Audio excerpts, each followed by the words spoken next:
네, 여러분 뵙게 돼서 반갑습니다. 오늘 제주경제 발전을 위한 토론회를 주최해 주시는 제주특별자치도 오영훈 지사님과 도청 관계자님들께 진심으로 감사의 말씀을 드립니다. 특히 제가 우리 오영훈 지사님 말씀을 한마디 드리겠는데요. 제가 관광협회 말씀을 들어보니까 7월달 관광객이 작년에 비해서 7.5%가 증가됐다 그럽니다. 지사님께서 인센티브 도입이라든지 이런 관광업 발전을 위해서 애써주신 결과라고 생각을 하고요. 그리고 우리 또 건설이 요즘 어렵습니다. 우리 건설에도 지금 전국 지자체 중 유일하게 고용안정지원금을 이제 지급해주고 계시고요. 지사님께 감사하다는 말씀을 드립니다. 그리고 우리 하원 테크노 캠퍼스에 민간 우주 산업 전초 기지를 만들기 위한 산업단지 지정을 위한 절차가 진행되고 있는데요. 앞으로 우리 제주의 신성장 산업의 아주 메카가 될 거라고 생각을 합니다. 지사님 노고에 깊은 감사의 말씀을 드립니다. 박수 한번 쳐드려야 되나요?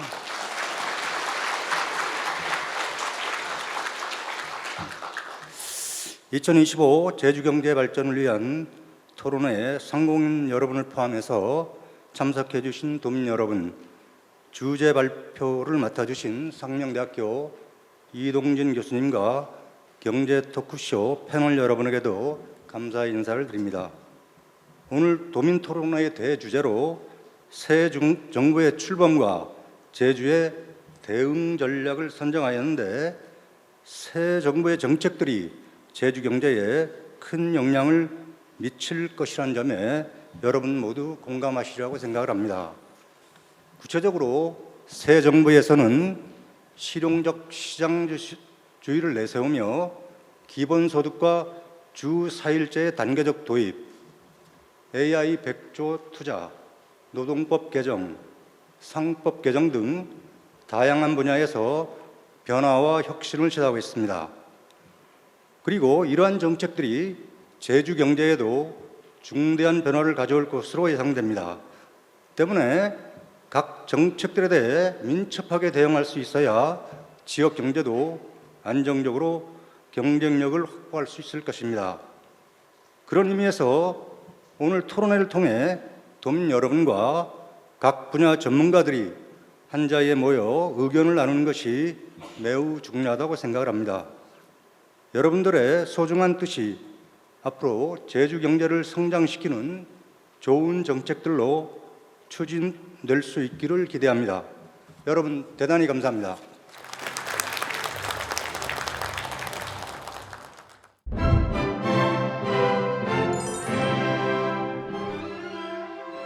네, 여러분 반갑습니다. 저희 특별자치도지사 오영훈입니다.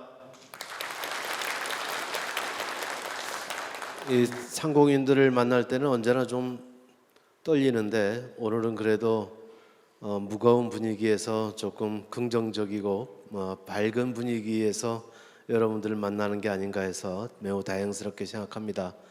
또 오늘 오전에 제주대학교에서 행사를 우리 양문석 회장님과 같이 참석을 했는데, 오늘 보여주는 이 제주 하늘의 짙은 파란색, 그리고 녹음이 짙게 깔린 이 산천, 한라산 자락이 얼마나 아름다운지 이따가 다시 한번 한라산을 더 들여다보는 시간이 있기를 바랍니다. 오늘 발표를 해주신 이동진 교수님께 고마운 말씀드리고, 이케다 요이치 총영사님 참석에도 고마운 말씀드립니다. 한국은행 박구도 본부장님과 여러 기관장님들 참석에도 감사의 말씀드리고요.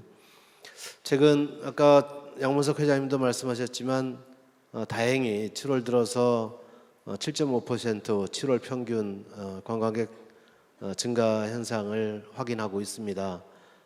지난 6월부터 이재명 정부가 추진하고 있는 민생 소비 쿠폰 지급에 앞서서 선제적으로 전국민 여행지원금 제도를 진행을 하고 있습니다. 지금까지 관광객의 패턴이 단체 관광객 중심에서 개별 관광으로 바뀌면서 단체 관광에 특화되었던 자영업 분들의 어려움이 상당히 커졌었는데요.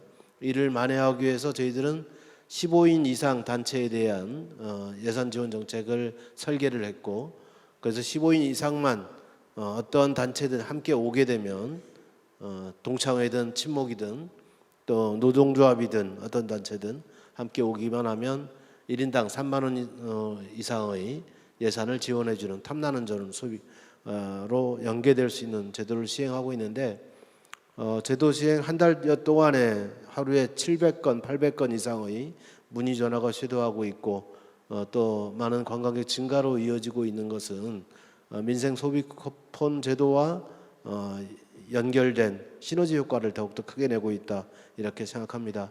하반기까지 이러한 정책이 계속 이어질 수 있도록 최선의 노력을 다하겠다는 말씀을 드립니다. 저희들은 관광산업이 생명산업이기 때문에 이 흐름을 제대로 이어가야 부동산 경기와 또 지역경제의 활력을 불어넣을 수 있는 토대가 된다라고 생각합니다.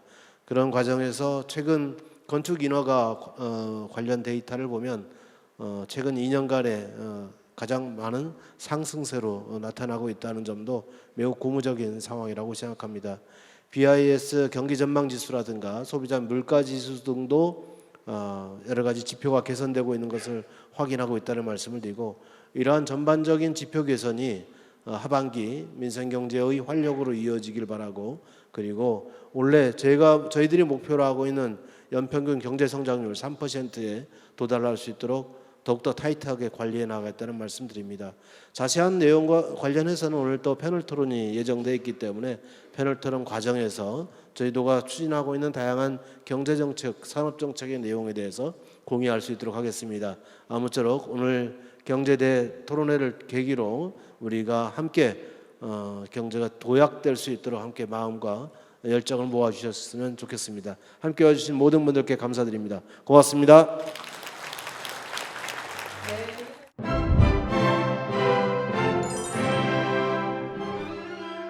오늘 설명드릴 거는 저희들이 이제 현 정부의 성장의 기저라고 하나, 근간은 우리가 이제 진짜 성장이라는 표현을 쓰고 있습니다.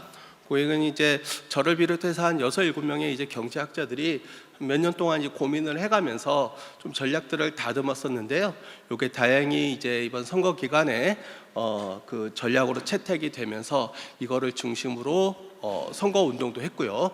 그리고 이번에 이제 국정기획원에 들어가면은 그 위원들에게 3개의 책을 나눠줍니다. 하나가 이제 공약집, 두 번째가 이제 대통령 그 발표문, 그리고 이제 세 번째가 진짜 성장 해설서, 이렇게 3가지가 돼 있거든요. 그런 측면에서 이제 진짜 성장이라는 게 어떻게 보면 새 정부의 앞으로의 성장 정책을 어떻게 할 것이다라는 것들을 이제 보여줄 수 있는 그런 것이 될 수 있는데, 제가 오늘 이제 이런 것들을 설명을 드리는 것은 아무래도 이제 정부의 그 성장 전략에 맞춰서 만약에 어떤 뭐 산업이나 사업이나 이런 것들이 이루어진다면은 오히려 훨씬 더 이제 나라 측면에서도 좋고 기업 측면에서도 좋고 그러지 않을까, 이런 측면에서 제가 좀 그런 부분에 대해서 설명을 드리려고 하고 있고요.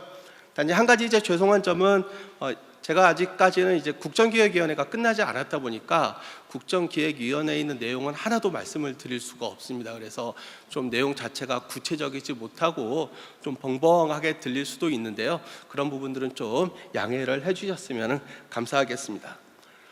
그러면 설명을 들어가도록 하겠습니다. 일단 이제 우리 상황을 좀 봐야 될 건데요. 이거는 뭐 모두들 다 아시는 부분입니다. 저쪽 왼쪽에 있는 그림이 우리 성장률인데요. 지난 20년간 굉장히 빠른 속도로 떨어지고 있다는 것은 뭐 누구나 다 알고 계시는 상황이고, 최근에는 이제 0%까지 갔으니까요.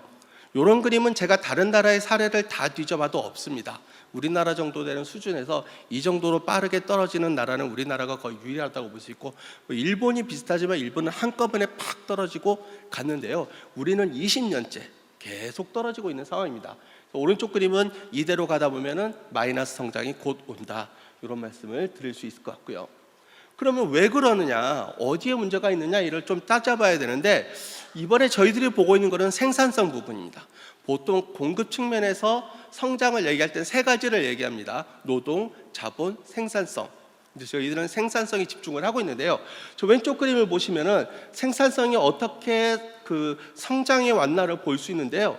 2011년 전에는 상당히 빠르게 생산성이 증가하다가 이후로는 거의 정체 상태에 이르고 있습니다. 그러니까 생산성의 혁신이 일어나고 있지 않은 상황이라고 볼 수 있고요. 다른 나라하고 비교할 때도 요거는 이제 2010년 이후에 생산성이 얼마나 변했느냐를 봤더니 우리나라는 마이너스로 세계에서 두 번째, OECD 국가 중에서 두 번째로 크게 생산성이 감소한 국가로 지금은 되어 있습니다. 단순히 생산성이 감소한 것만이 아니라요, 내용 자체에서 불균형이 너무 심합니다. 제일 왼쪽 그림은요, 산업별로 생산성 증가율이 지난 10년간 어떻게 변했나를 봤더니 전기전자, 아까 반도체라든지 금융 이런 것들은 막 3%씩 성장을 했는데요. 왼쪽에 금속, 음식, 숙박, 관광하고 관련된 거죠. 문화 및 기타 이런 부분들은 오히려 마이너스가 굉장히 크게 돼 있어요. 그러니까 이게 산업별로 편차가 이렇게 심한 것은 또 우리나라의 특징입니다. 다른 나라는 이 정도로 하지 않고요. 지역별 편차도 굉장히 심합니다. 수도권은요, 생산성이 엄청나게 늘어났는데요. 비수도권, 특히 아래쪽으로 내려갈수록 생산성이 오히려 감소하거나 생산성이 거의 정체되고 있는 상황을 볼 수 있습니다.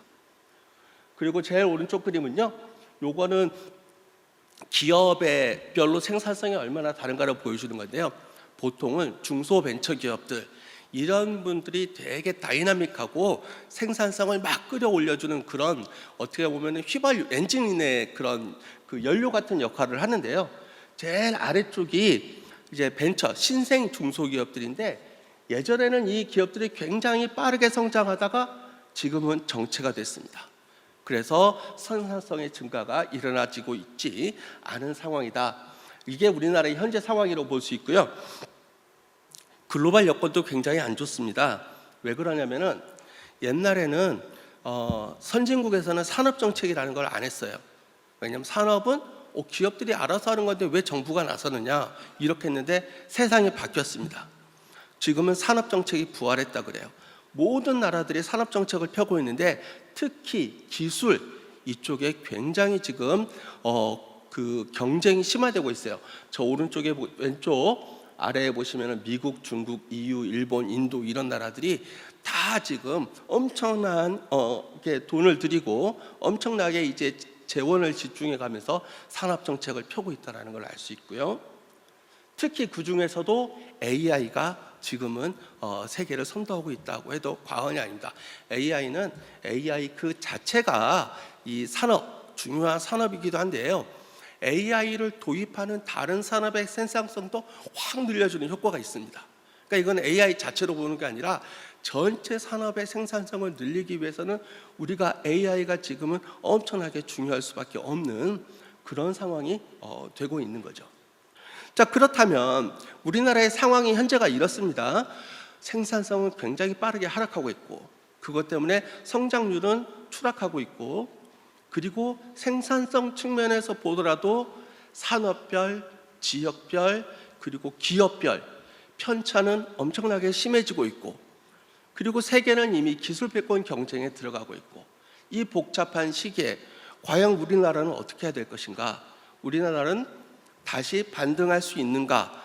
이런 것들이 어떻게 보면 지금으로서의 가장 큰 당면 과제라고 볼 수 있고 저희들은 이 부분과 관련해서 굉장히 많은 이제 고민을 했죠. 그래서 과연 우리는 반등할 수 있을까? 이 결론은 우리는 반등이 가능하다라고 생각을 하는 것입니다. 우리나라가 사례가 없었던 것도 아닙니다. 저는요, 과거에 우리나라한테는 두 번의 대도약이 있었다라고 생각을 해요. 첫 번째는 우리나라가 한국전쟁 이후로 폐하가 된 상황에서 산업화라는 걸 했지 않습니까? 한강의 기적. 그거를 통해서 우리는 아무것도 없는 나라에서 결국은 중진국으로 도약을 한 사례가 있습니다. 그때도 세계는 우리나라 보고 기적이라고 불렀었죠. 두 번째는 우리나라가 외환위기에 빠졌을 때 원래 중진국 함정이라는 표현이 있어요. 그건 뭐냐면은 중진국에 있는 모든 나라들이 선진국에 가지 못하고 그냥 바로 나락으로 빠져버리는, 그래서 중진국의 함정에 빠진다라는 얘기가 있거든요. 모든 나라들이 그랬습니다. 외환위기가 났을 때 우리나라도 역시 중진국의 함정에 빠지는구나 했는데요.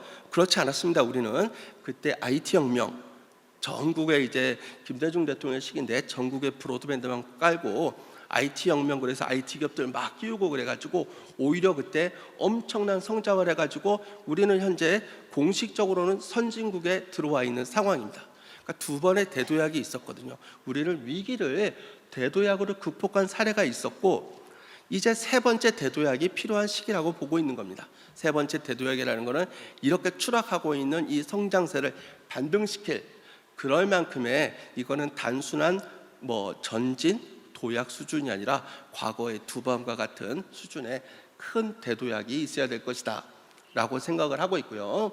그럼 대도약은 어떻게 돼야 될 것인가? 밑에 이렇게 몇 가지 필요 조건을 얘기했는데, 일단 지금은 우리가 선진국에는 진입을 했지만 제일 꼴레미에 있어요. 우리 앞에 많은 나라들이 있습니다.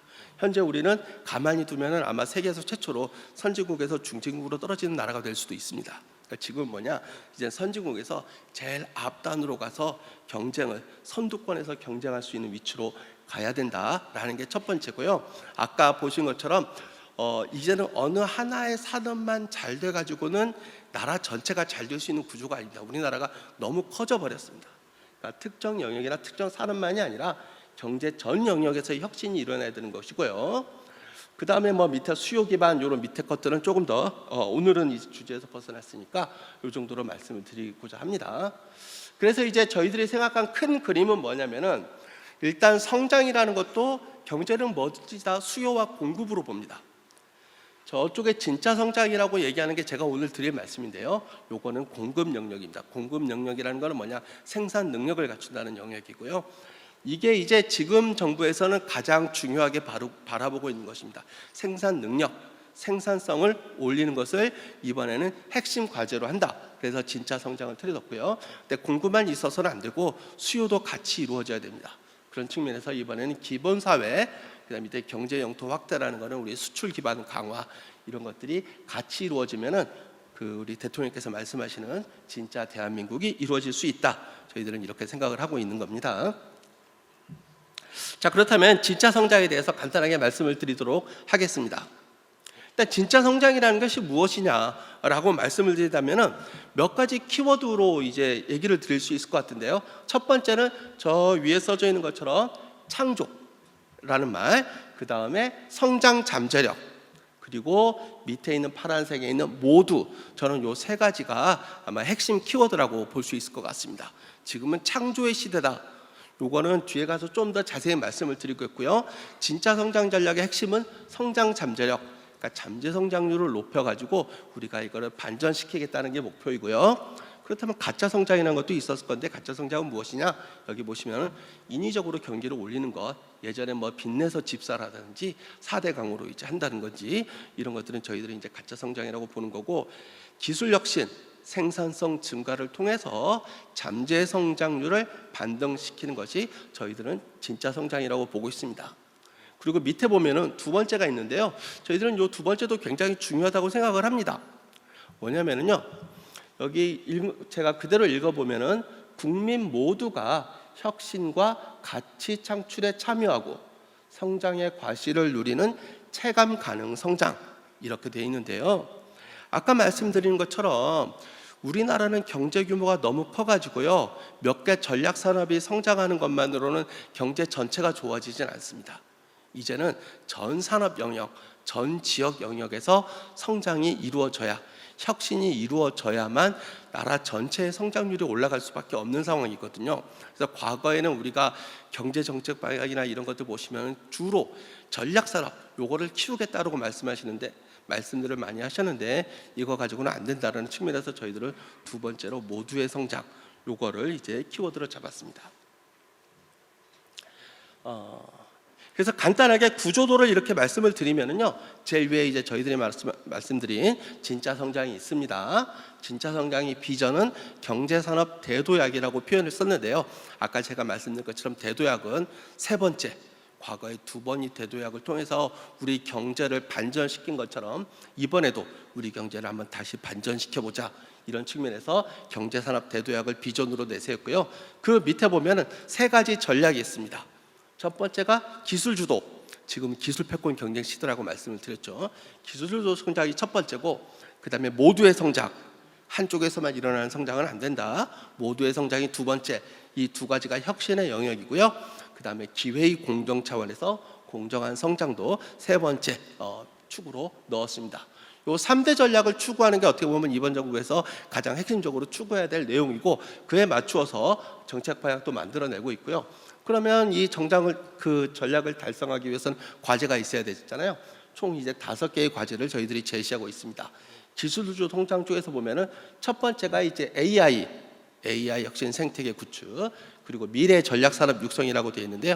요게 뭔지는 뒤에서 조금만 더 자세히 말씀을 드리고, 두 번째가 에너지 전환과 산업 업그레이드, 그리고 모두의 성장 측면에서 보면은 지역 성장과 국토 공간 혁신이라고 말씀을 드렸습니다.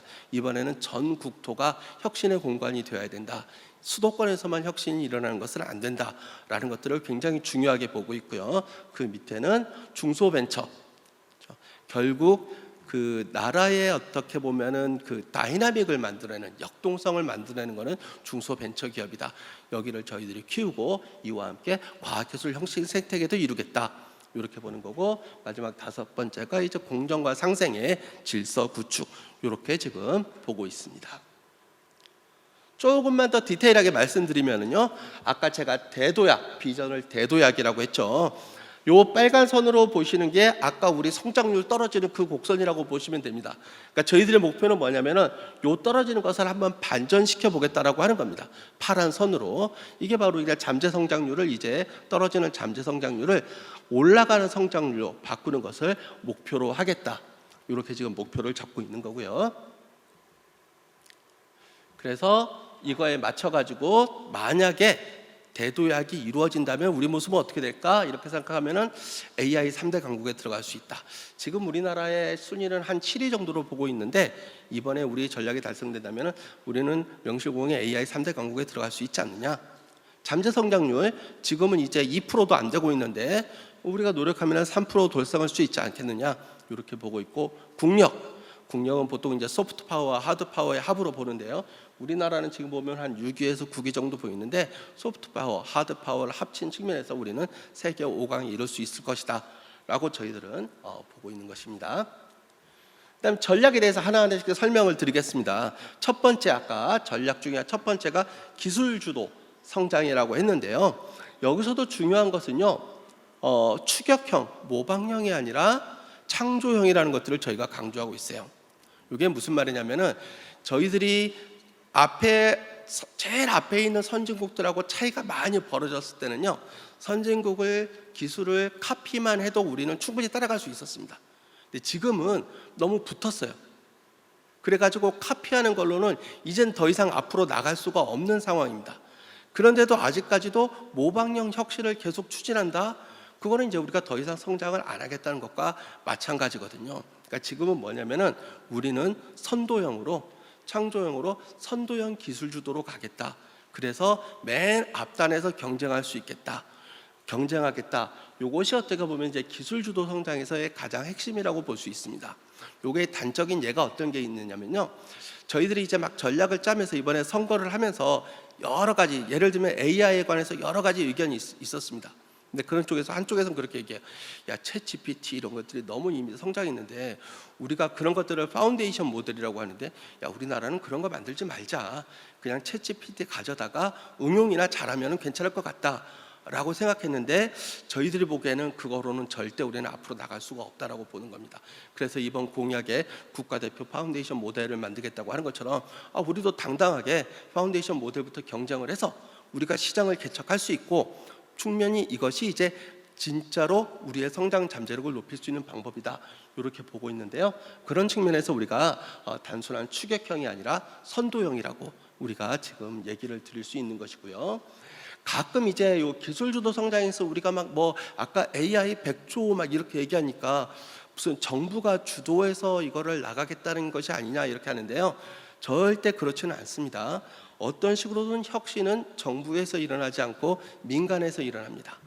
민간이 어떻게 혁신할 수 있도록 정부가 도와줄 것인가, 이거를 고민하는 것이 기술 주도 성장의 가장 핵심이라고 볼 수 있고요. 두 번째는 모두의 성장. 이건 아까 여러 번 말씀드렸으니까 간단하게 말씀드리면, 아까처럼 전국, 특히 비수도권에서 혁신이 일어나 거기에는 제주도도 당연히 이제 포함되는 것이겠죠.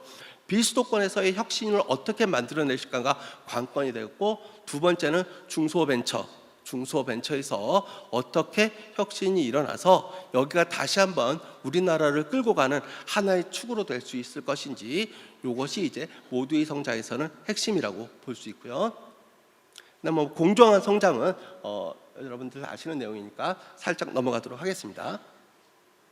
그래서 조금만 더 아까처럼 실천 과제 쪽으로 디테일하게 들어가면요, 기술주도 성장에서는 크게 이제 두 개로 나눠져 있는데요. 첫 번째는 AI 생태계 구축과 미래 전략 산업 육성이라고 되어 있습니다. 요거는 우리 그 대통령께서 A부터 E까지라고 말씀을 드린 적이 있었어요.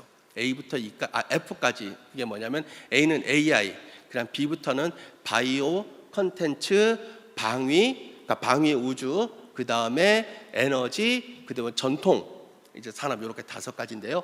그 5가지 산업을 전략적으로 키워보자라는 게 이제 첫 번째가 되는 거고요. 두 번째는 이제 에너지 전환과 산업 업그레이드인데, 뭐 아시다시피 뭐 제주도는 풍력 발전 이런 걸로 이미 친환경 에너지에서 선두에 나서고 있는 건데, 이걸 단순하게 기후 변화 측면에서 보지 말고 산업, 그리고 우리가 육성해야 될 산업 측면에서 보자. 이제 그렇게 들어간 것이 이게 EF가 되는데요.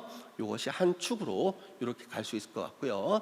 그다음 모두의 성장은 아까 말씀드린 것과 같습니다. 지역과 중소벤처, 요거 두 개가 핵심이 될 것 같습니다.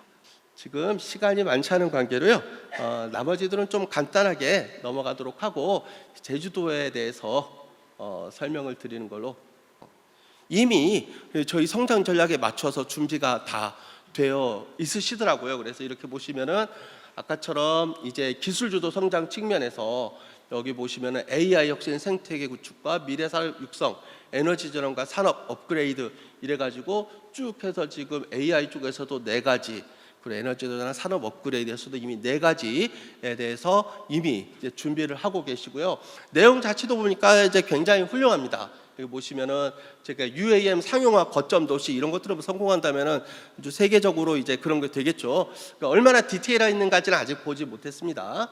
그리고 아까 보니까 우주 산업을 이제 여기서 이렇게 키워놨는데, 우주 산업 우리가 디펜스 방위 측면에서 저희들이 강조하고 있는 산업의 영역이기도 합니다.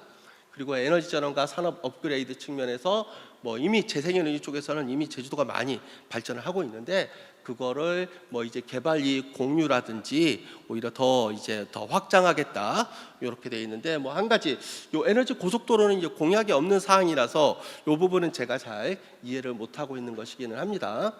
그리고 이제 모두의 성장 측면에서 지역 성장 그리고 중소벤처 성장 요 2가지에서도 이미 이제 추진 중인 과제들이 여러 가지가 이제 있는 것으로 나왔습니다. 그렇다면은 이런 내용들은 지금 새로운 정부의 성장 전략과도 잘 맞아 떨어지는 것이고, 그리고 이제 제주도 자체적으로 특성을 갖추고 추진하는 것이기 때문에 여기 앞으로 잘 이제 중앙 정부와 융합이 잘 된다면은 이런 것들이 어떻게 보면 제주도의 그 어떤 산업 수준 그리고 제주도의 성장률을 한 단계 업그레이드 시키는데 큰 도움이 되지 않을까 이런 생각을 하고 있고요. 몇 가지만 추가로 말씀을 드리면은, 아까 저기 안 나와 있던 것 중에서 이제 제주도 경제 정책을 이렇게 보다 보니까 제가 하는 게, 우리가 기술주도 성장에서 아까 미래 전략 산업의 육성 모임 컨텐츠라는 분야가 있는데요. 이 컨텐츠는 관광도 들어갑니다. 관광이 굉장히 이제 중요하거든요. 그리고 관광산업 육성도 제가 알고 있기로는 새 정부에서 굉장히 중심적으로 추진하고 있는데, 요거는 이제 제주도 입장에서는 어떻게 보면 긍정적 요인이 될 수도 있고 또 어떻게 보면 부정적 요인이 될 수도 있을 것 같습니다. 그러니까 긍정적 요인이라는 건 제주도 자체가 우리나라 관광의 메카이기 때문에 관광산업 발전이라는 것은 결국 제주도에서 상당히 유리할 수도 있다라고 생각을 하지만, 그 방면으로는요, 어떻게 보면 우리가 아까처럼 모두의 성장에서 전국토의 성장을 추구하고 있지 않습니까? 그러면 비제주도권에 있는 지방, 그러니까 비수도권 지역에서 관광산업에 관련 뭐 규제 완화라든지 아니면 적극적인 지원들이 굉장히 많이 이루어질 수 있거든요. 그렇다면 어떻게 보면은 경쟁이 더 심화될 수도 있는데 이 과정에서 이제 제주도가 어떻게 나아가야 될지 이런 부분들은 굉장히 앞으로 중요할 것 같고요. 여기에 뭐 몇 가지 제가 공약 그 정책 방향들을 보면서 이게는 이제 관광 혁신 측면에서 좋은 것들인 것 같다라고 이제 제가 뭐 그냥 꼽아본 것입니다. 이 외에도 아마 관광 산업은 앞으로 상당히 전략적으로 추진이 될 필요성이 있다라는 생각이 들고요. 또 하나는 이제 아까처럼 컨텐츠 쪽에서 예술인, 문화자원 이런 부분에 대한 이제 그 정책도 이미 추진되고 있는 걸로 보이는데 이런 것도 굉장히 저희 그 새 정부의 철학과 부합하는 것이 아닌가 이렇게 생각을 하고 있고요. 또 하나는 이제 중소벤처 이거를 이제 굉장히 강조해 주신 거는 굉장히 저도 이제 그 고맙게 생각하고 저 개인적으로는 중소벤처의 혁신이 아마 이번 정부에서 굉장히 중요한 것 중에 하나라고 생각을 하고 있습니다. 그래서 여기 보면 청년 기업 뭐 창업 지원도 있고요. 혁신 창업 신사람 육성 거점도 있고 제주 상장 기업 육성 펀드 이런 것도 있는데요.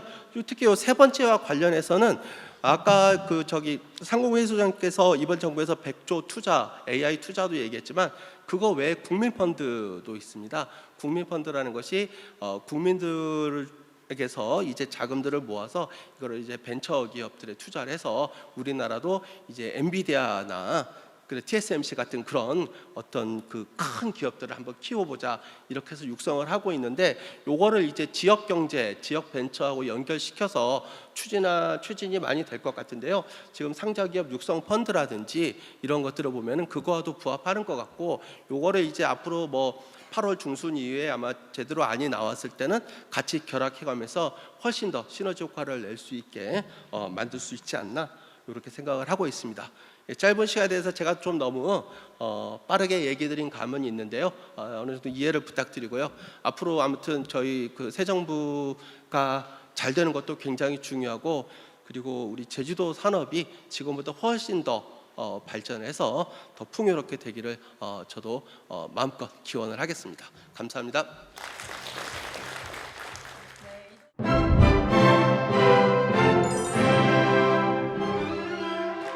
여러분 반갑습니다. 저는 오늘 진행을 맡은 KCTV 제주 방송의 오유진이라고 합니다. 반갑습니다.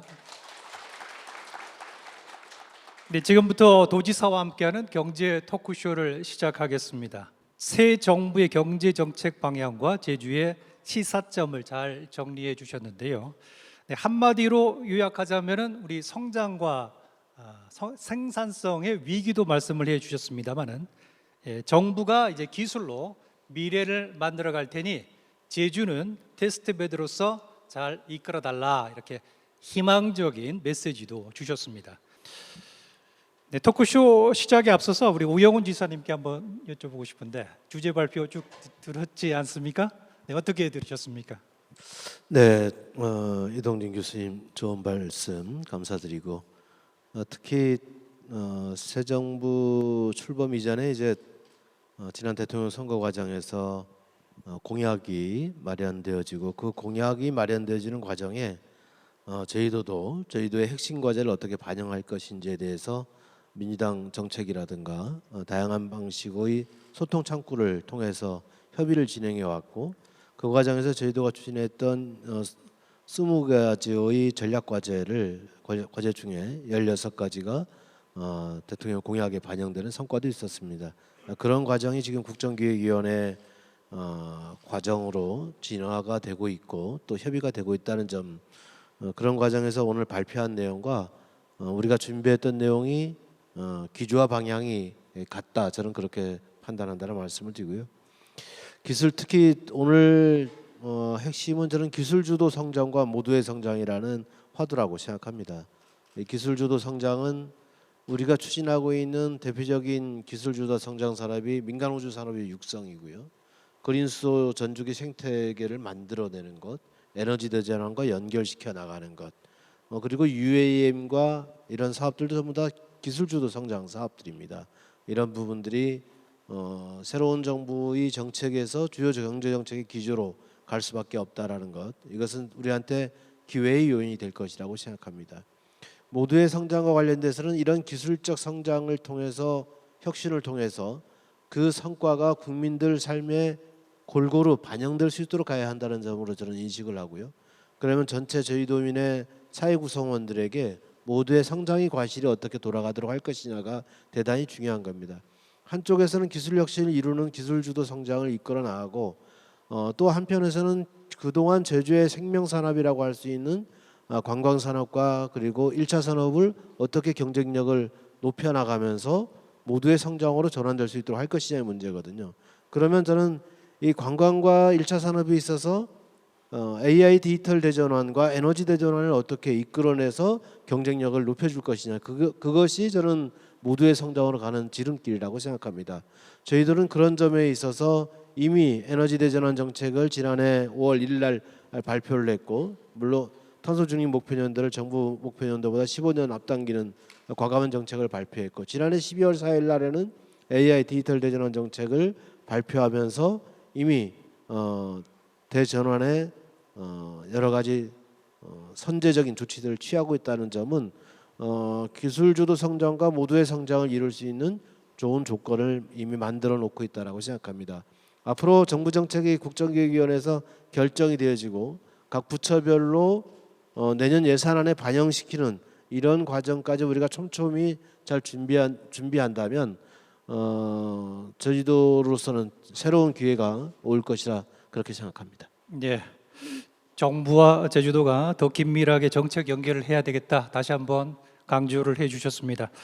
네, 그럼 관광 분야부터 시작을 할까요? 제주 관광이 이제 글로벌 경쟁력을 어떻게 키울 수 있는지 디스트릭트의 이동훈 부사장님이 좀 말씀을 해주시면 고맙겠습니다. 네. 안녕하세요. 저는 그 디지털 디자인 앤 아트 컴퍼니 디스트릭트 이동훈입니다. 반갑습니다. 예, 저희 회사는 현재 그 아르떼 뮤지 제주도에서 아르떼 뮤지엄과 아르떼 키즈파크를 운영을 하고 있고, 현재는 한라그룹과 함께 묘산봉 관광단지 내 한 2만 5천 평 부지의 문화 복합 시설을 개발을 하고 있습니다. 현재 엔데믹 이후에 사실 뭐 7월달 이제 반전됐다고 하셨지만 내국인 관광객들이 계속 줄었고, 저는 무엇보다 요즘에 젊은 친구들이, 저희는 속칭 이제 선진국에서 태어난 애들이라고 이야기를 하거든요. 많은 국내 경험이라든가 문화적 경험을 하다 보니까 굉장히 눈높이가 높아졌다고 생각합니다. 이제 그런 어떤 타겟을 대상으로 해서 관광 산업 육성함에 있어서 저는 글로벌 경쟁력을 가진 문화 관광 콘텐츠가 굉장히 중요하다고 생각을 하고 있습니다. 실제로 최근에 이제 한 3, 4년 동안 전 세계적으로 좀 이슈가 됐던 문화 관광 콘텐츠를 보면, 시드니 같은 경우는 도시 전체를 하나의 거대한 박물관으로 만들어서 그 랜드마크 오페라 하우스를 비롯해서 한 50개 정도의 베뉴의 미디어아트를 전시하는 비비드 시드니라는 페스티벌을 진행하고 있고요. 그리고 K-팝을 활용한 도시 축제도 사실 진행했던 사례가 있는데, 아쉽게도 한국이 아닙니다. 22년도에 라스베가스에서 BTS 콘서트를 할 때 라스베가스시랑 라스베가스 관광협회가 연합을 해서 온 그 도시 자체를 BTS 테마로 바꿨습니다. 그래서 콘서트를 보러 온 BTS 팬들이, 아미들이 사실 콘서트만 보는 게 아니라 호텔, F&B, 엔터, 쇼핑 이런 모든 프로그램들을 즐기면서 2주 동안 사실 아미들의 에너지로 라스베가스가 탈바꿈했다는 평가를 받고 있고요. 그리고 이제 그 최근에 이제 한국과 교류를 많이 하고 있는 아랍에미리트 같은 경우도 사실은 사디앗 아일랜드라는 섬 자체를 문화 특구로 지정을 해서 거기에 루브르 박물관이라든가 구겐하임 미술관들을 유치하고 있고, 최근에는 이제 전 세계에서 두 번째로 라스베가스에 있는 스피어라는 대형 디지털 미디어 공연장을 유치한 소식을 발표했었습니다. 제가 이제 말씀드린 건 뭐냐면, 이 방금 제가 말씀드린 세 가지 사례 모두가 민간의 혁신으로만 된 게 절대 아니라는 부분입니다. 이런 어떤 시드니 전역을 대상으로 해서 뭔가 페스티벌을 한다라든가, K-팝과 연계해서 도시 자체를 뭔가 관광 상품을 만든다라든가, 그 다음에 해외에 있는 글로벌 경쟁 IP를 가지고 와서 새롭게 재창조하는 모든 부분들은 사실 민간과 정부의 어떤 기능이 융합이 되었기 때문에 저는 가능했다고 생각을 하고 있고요. 예, 그런 의미에서 저는 1년에 관광객이 1,400만 명이 방문하고 체류 일수가 3.8일 정도 되는 제주도는 사실 이런 문화 관광 콘텐츠 사업을 진행하는 사업장에게는 굉장히 최고의 저는 입지라고 생각을 하고 있습니다. 사실 저희 뭐 아시는 분도 계시지만 저희가 2015년도에 플레이 K-팝이라는 K-팝 테마파크를 제주도에 제일 먼저 시작을 했었고요. 그리고 아르떼 뮤지엄도 제주도에서 1호점을 열었습니다. 그 이유는 명확했습니다. 가장 상업적으로 성공할 가능성이 높기 때문이었습니다. 그래서 제주도에 성공한 아르떼 뮤지엄 같은 경우에 여수, 강릉, 부산이 확산되었고, 현재 해외 같은 경우는 라스베가스라든가 그다음에 이제 두바이, 그다음 중국 청두, 그리고 올해 9월에는 미국 뉴욕에 오픈할 예정을 가지고 있습니다. 그래서 이런 어떤 문화관광 콘텐츠라는 부분들이 단순하게 제주의 관광 산업을 발전시키기 위한 하나의 어떤 그 산업으로서뿐만 아니라 제가 볼 때는 제주도를 발전시킬 수 있는, 제주의 산업을 활성화시킬 수 있는 신성장 동력으로서의 의미도 굉장히 크다고 생각합니다. 근데 다만 문제는 뭐냐면 저희가 사실 지금 한라랑 이제 개발 프로젝트를 하면서 느끼는 거는 중소기업들이 사실은 자본력이 영세하고 상장된 회사들을 합쳐도 시가총액이 1,000억에서 2,000억대가 대부분입니다. 그리고 심지어 1,000억도 되지 않는 회사들이 많습니다. 그렇기 때문에 이런 어떤 중소기업들이 문화관광 콘텐츠 사업을 진행하는 부분에 있어서 정부의 적극적인 어떤 재정적 지원이라든가 사회적 인프라라는 부분들이 굉장히 중요하다고 생각하고 있습니다. 네. 관광과 문화가 어떻게 융합돼야 되는지 비전을 잘 말씀해 주셨고 또 민간 차원에서 뿐만이 아니라 정부와 지자체의 지원도 필요하다 이런 말씀을 해주신 것 같은데 지사님 어떻게 들으셨습니까? 이동진 교수님이 답변해 주실까요? 어려운 질문을 저한테 먼저. 우리 아르테 뮤지엄의 이동원 대표님 좋은 말씀 감사하고요. 이런 크리에이터 분들이 계셔서 제주 관광이 문화적인 수준도 대단히 높아지고 있고 그리고 현재의 관광객도 유지할 수 있는 근간이 되고 있다라고 생각합니다. 그런 점에 대해서 매우 높게 평가하고 있다는 점 말씀드리고요. 우리 정부 들어서도 문화관광 산업의 육성에 대해서는 대단히 큰 관심을 갖고 있고 아마 국정기획위원회에서도 주요하게 논의가 되는 것으로 알고 있습니다. 앞으로 문화관광 산업의 육성과 관련돼서 정부의 펀드 지원이나 또 지방 정부의 매칭 이런 부분들이 제대로 이루어지면서 지원이 더욱더 확산됐으면 하는 기대와 바람을 갖고 있다는 점 말씀드립니다.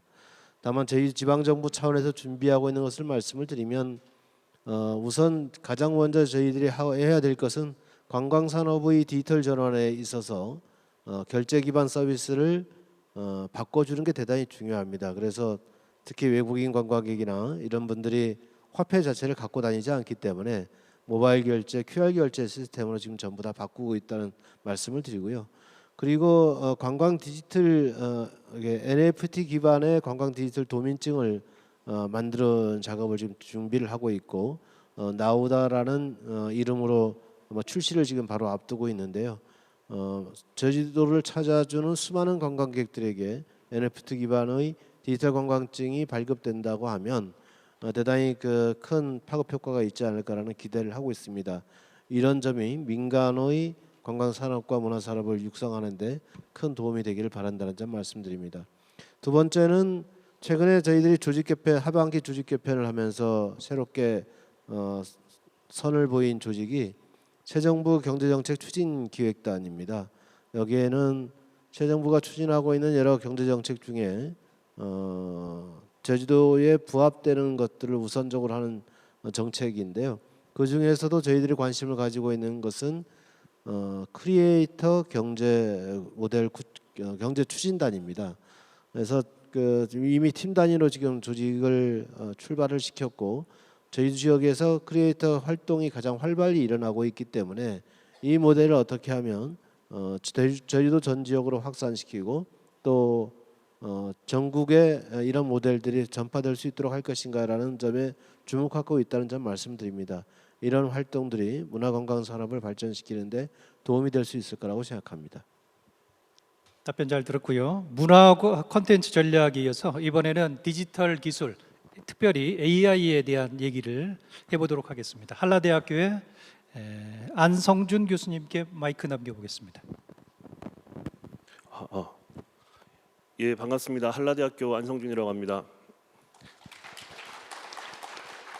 오늘 토론 자로 섭외를 받고 사실은 되게 고민을 많이 했는데요. 처음에 주제 발표해 주신 이동진 교수님 발표 내용에도 거의 AI 디지털 대전환 엄청나게 많이 이야기가 나오고 있고요.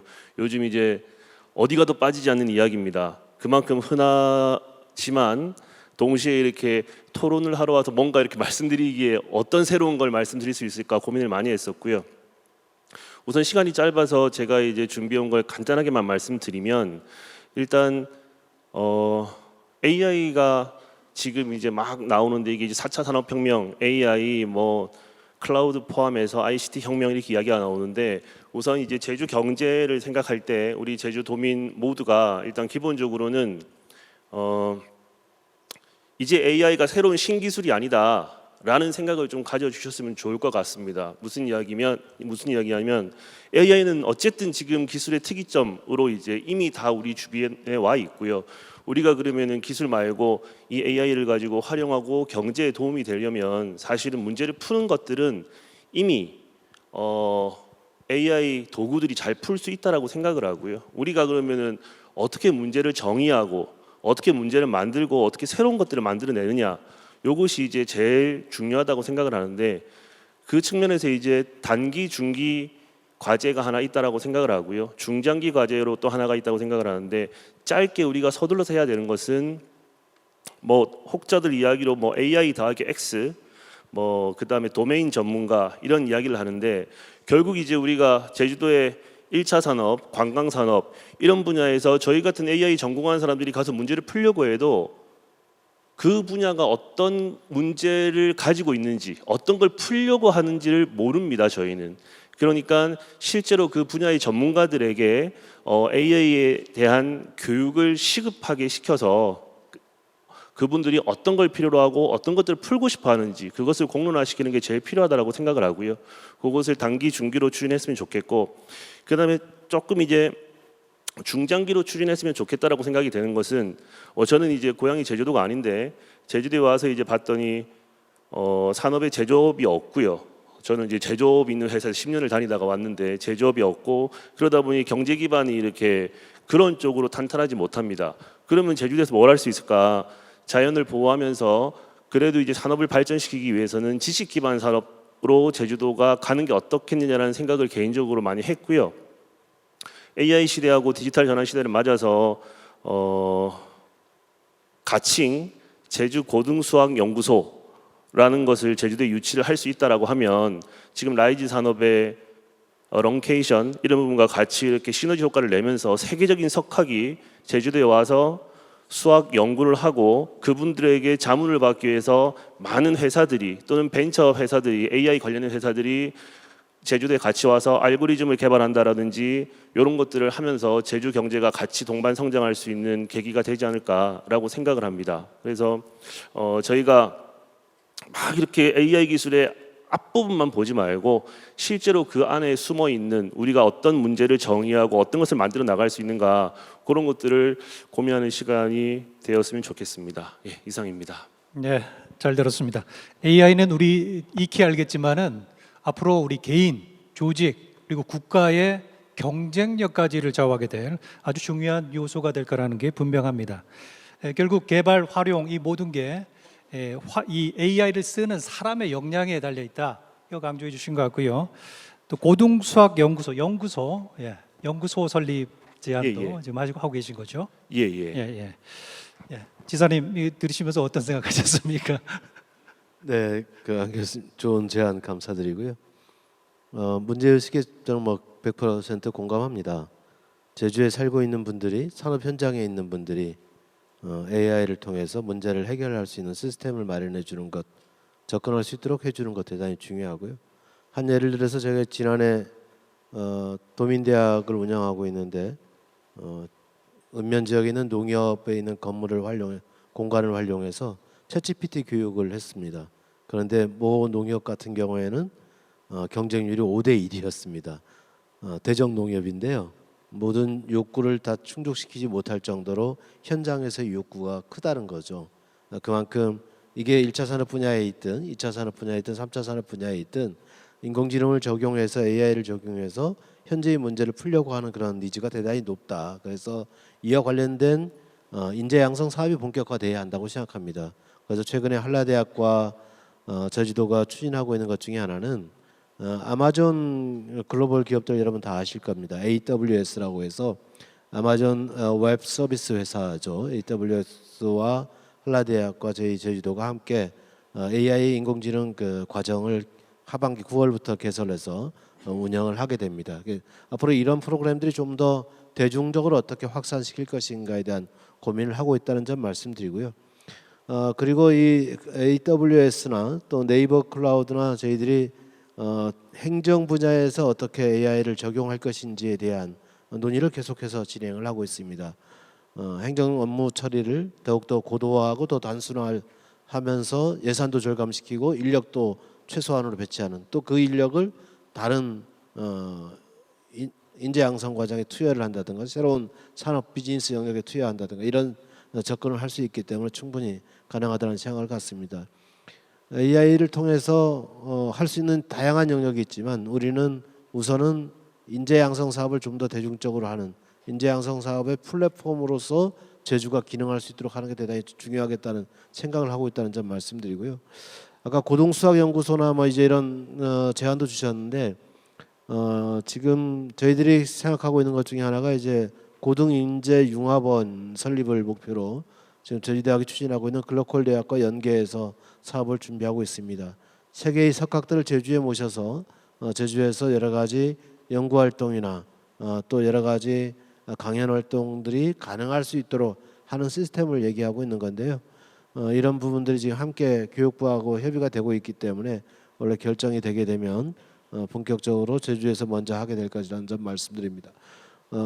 이걸 통틀어서 얘기하면 새로운 교육 연구의 플랫폼이 제주도로 형성될 수 있도록 하는 구상을 하고 있다는 점 말씀드립니다. 네, 말씀 잘 들었습니다. 관광 기술 분야 이제 짚어봤고요. 이제는 우리 제주의 생명산업 1차 산업 얘기로 넘어가 보겠습니다. 기후 변화와 재생에너지 시대에 농업도 변해야 한다, 이런 내용으로 제주 웰빙 영농조합법인의 김봉현 대표님 말씀 부탁드리겠습니다. 안녕하십니까. 제주 웰빙 영농조합법인의 김봉현 대표입니다. 여기 오다 보니까 굉장히 더웠습니다. 그러다 보니까 이 더위에 닭들이 굉장히 취약합니다. 그리고 올해 폐사가 100만 마리 작년에 비해서 10배 이상 났다고 합니다. 그리고 비 피해, 폭염 피해 굉장했습니다. 향후에 올해 여름처럼 시원한 여름이 없을 것이다라고 얘기들을 합니다. 그러면 내년, 내후년은 더 덥다는 얘기죠. 그래서 저희는 그 시설, 닭들도 동물복지가 있는 그러한 시설이 있어야 될 것이고, 그러한 것이 곧 스마트팜과 AI가 연결이 되는, 예전에 소가 밭을 갈던 시대는 아닙니다. 이제는 이 축산하면 소가 밭을 가는 걸로 연상을 하지만 이제는 철저히 이 스마트팜, 그 다음에 AI가 도입이 돼서 굉장히 이제 향후에 미래 산업으로 이제 육성을 해야 됩니다. 그리고 마이크로소프트의 빌 게이츠 같은 경우에도 이 농지를 상당히 이제 많이 매집을 한 걸로 알고 있습니다. 그건 왜 그러겠습니까? 1차 산업이 매우 중요해진다는 얘기입니다.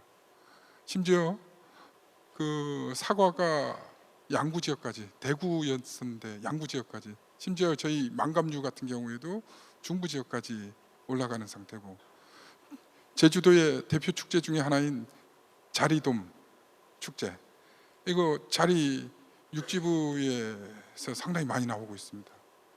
그래서 이러한 기후 변화가 앞으로 1차 산업에 미칠 영향은 상당할 거라고 봐집니다. 그래서 저는 세 가지 정도를 지사님께 여쭙고자 합니다.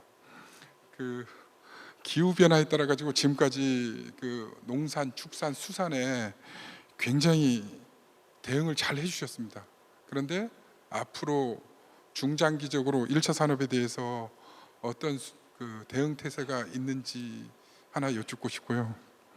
그 다음에 두 번째는 출력 제한을 하고 있는 신재생 에너지, 이거를 1차 산업에 스마트팜 전력 공급을 하게 되면 이 신재생 에너지도 성장을 할 수가 있고, 그 신재생 에너지가 성장을 해야만 그 에너지 대전환을 할 수 있는 수소 경제를 이끌어낼 수 있다라고 봐집니다.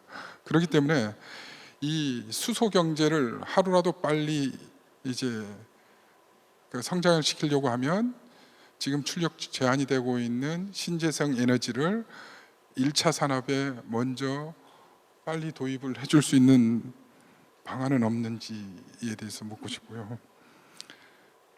그다음에 그런 이제 에너지로만 관심을 집중을 하다 보니까 이 예산이 에너지 쪽으로만 쏠리는 착각을 이제 불러일으킬 수가 있습니다. 사실은 1차 산업이든 모든 산업 분야에 그 에너지를 다 접목을 시킬 수가 있는데도 불구하고 에너지 부서 쪽으로 이제 쏠리다 보면 뭐 여기 도의원분 계신지 모르겠지만 도의에서도 당장 그 왜 예산이 그쪽에만 편중이 되느냐, 뭐 이러한 현상들이 있기 때문에 이런 축산이라든가 이쪽 분야로도 좀 예산을 배정을 조금만 더 부탁드리겠고요. 그리고 저희 같은 경우는 기업도 기획조정 형태를 저희 회사가 약 90명, 육지부까지 한 100명 정도 이제 인력이 있는데 저희 회사마저도 기획조정을 하는 팀이 따로 있습니다. 그래서 이런 도에서 추진하는 전략에 대해서 조금이라도 그런 이 중심 역할을 할 수 있는 그 테스트 포스트를 어떻게 이제 가동은 어떻게 되고 있는지 좀 궁금해서 여쭙고 싶습니다. 그 에너지라든가 그 축산 이런 에너지 대전환에 대한 맞습니다. 질문이 지금 계속 고난이도로 지금 옮겨가고 있습니다. 첫 번째 질문 말씀드리면 1차 산업에 남는 전기를 어떻게 활용할 거냐 하는 질문입니다. 지금은 남는 전기 문제가 제주의 핵심적인 문제인데 작년부터 조금 추세가 바뀌었습니다. 작년 6월부터 변화된 것 중에 하나가 전력 시간 실시간 거래제를 제주도가 처음으로 도입해서 진행을 하고 있습니다. 재생에너지를 원래는 하루 전 전력 시장 거래제였는데 제주도가 실시간 거래로 바뀐 거예요. 실시간 거래로 바뀌면서 재생에너지가 언제 남을지가 예측이 될 수 있지 않습니까? 날씨를 예측할 수 있기 때문에. 그래서 낮은 가격이 될 때 미리 사는 경우가 생기는 거고 높은 가격이 될 때 빨리 파는 경우가 생기는 겁니다. 이러다 보니까 출력제가 1년에 120차례 이상 있다가 지금 작년 초기에 한 번밖에 없었어요. 그 다음에 출력제가 이제 거의 안 나타나는 상황이 된 겁니다. 그런데도 우리가 앞으로 재생에너지 발전 비율을 높이려면 설비도 더 높여야 되고 지금 현재 20%를 2035년까지 70%까지 높이겠다고 하는 거잖아요. 그러면 전기를 쓸 수 있는 수요가 더 많아져야 되는 거죠. 그럼 수요를 더 만들기 위해서 또 어떤 역할을 할까? 좋은 전기를 필요하는 회사도 이전시켜야 되고 데이터 센터도 만들어야 되고 또 예를 들어서 1차 산업에도 적용을 시켜줘야 됩니다. 그러려고 하면 필요한 게 뭐냐면 ESS 에너지 저장 장치 시스템을 빨리 더 개발하는 게 중요하고요. 이걸 근데 단기적으로는 이 ESS 저장 장치로 전기를 저장시킬 수 있는데 장기적으로는 이건 또 그 비용이 너무 많이 들어가요. 그래서 그린 수소를 생산해내야 되는 게 유연성 자원을 확보해야 되는 게 있습니다. 그래서 지금 우리가 대한민국 최초로 그린 수소를 생산해냈고 이것을 지금 버스로도 운영시키고 저장했다가 전기로 다시 쓰기도 할 수 있는 이런 여건으로 만들고 있습니다. 그 다음에 또 하나는 그 P2H라고 해서 이제 열 에너지로 전환시키는 거죠. 그래서 히트 펌프를 가동시켜서 뭐 예를 들어서 하우스 내에 이제 냉난방을 이제 유지를 한다든가 이런 방식으로 되는 건데 이런 부분들이 지금 최근에 분산에너지 특구로 제주가 지정되면서 V2G 차량까지 연결된 분산에너지 모델은 제주가 받았습니다. 그런데 지금 저희들이 요구하고 있는 것은 이 P2H나 P2X까지 전부 다 가능할 수 있도록 분산에너지 특구 지정을 좀 더 확대해 달라는 지금 내용을 산자부를 통해서 지금 협의를 지금 하고 있습니다. 그게 잘 마무리가 되면 올해부터 그런 분산에너지 모델이 돼서 비닐하우스에도 적용할 수 있고 축사에도 적용할 수 있고 일반 농장에도 적용할 수 있는 길이 열리게 된다는 점 말씀드리고요. 저희들이 최근에 하고 있는 것 중에 하나가 감귤하우스의 굴곡부라는 감귤하우스의 최상층에 필름형 패널을 붙이는 겁니다. 태양광. 그래서 지금 전기를 생산해내고 있는데 이게 작물에 미치는 영향, 즉 햇빛을 가리기 때문에 일부 그게 어떤 영향을 미치는지를 지금 체크를 하고 있습니다. 연말까지면 아마 거기서 이제 큰 문제가 생기지 않으면 감귤도 알리백이 되는 알리백 감귤이 나올 수 있는 여건이 마련됐다는 점 말씀드리고요.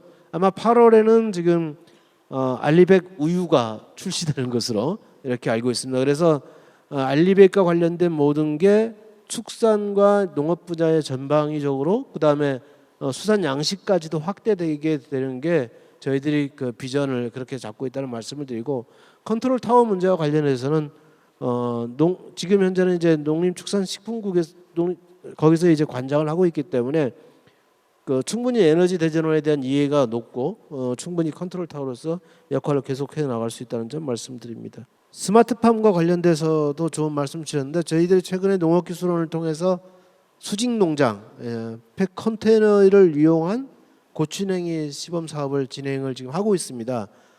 이 컨테이너 위에는 태양광 패널을 붙이고 그다음에 ESS 저장 장치를 붙여서 모든 에너지를 공급하는 시스템을 갖춰놓고 양액 재배 시스템까지 만들어 놓아서 진행을 하고 있는데 대략 5천만 원 정도가 들었습니다. 그래서 이것을 어떻게 하면 보급형 뮤듈라를 통해서 보급형으로 전환시킬 것인가를 지금 고민하고 있고, 이런 부분들이 함께 전방위적으로 논의가 되고 있기 때문에 아까 대표님께서 걱정하시는 부분들을 일정 정도 해결할 수 있을 거라고 보고요.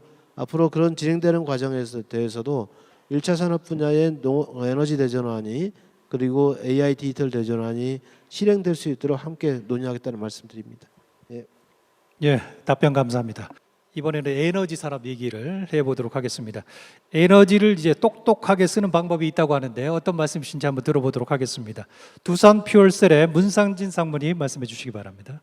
저희가 제주도 수소경제 육성 계획을 그 용역을 받아서 제가 수소학회하고 같이 일을 했었는데요.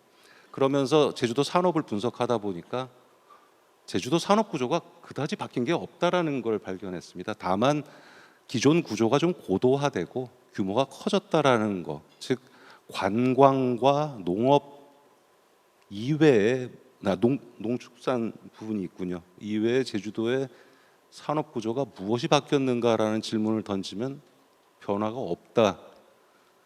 이게 무엇을 의미하는가? 저희가 물론 제주도가 관광 사업으로 계속 번영할 수도 있겠습니다만은 제가 과연 모르겠습니다. 저는 그게 합당한지 모르겠고요. 제가 그럼 제 업종 관련해서 조금 의견을 드리도록 하겠습니다. 저는 주신 것처럼 수소 분야, 발전용 연료전지 분야의 기업에서 개발 책임자를 해왔고 해외 사업을 주도를 해왔습니다. 제가 제주도 용역하면서 왔다 갔다 혹은 저희 촌에 제사 지내러 왔다 갔다 하다가 지난 제주도에도 애월에 LNG 인수기지가 생겼습니다.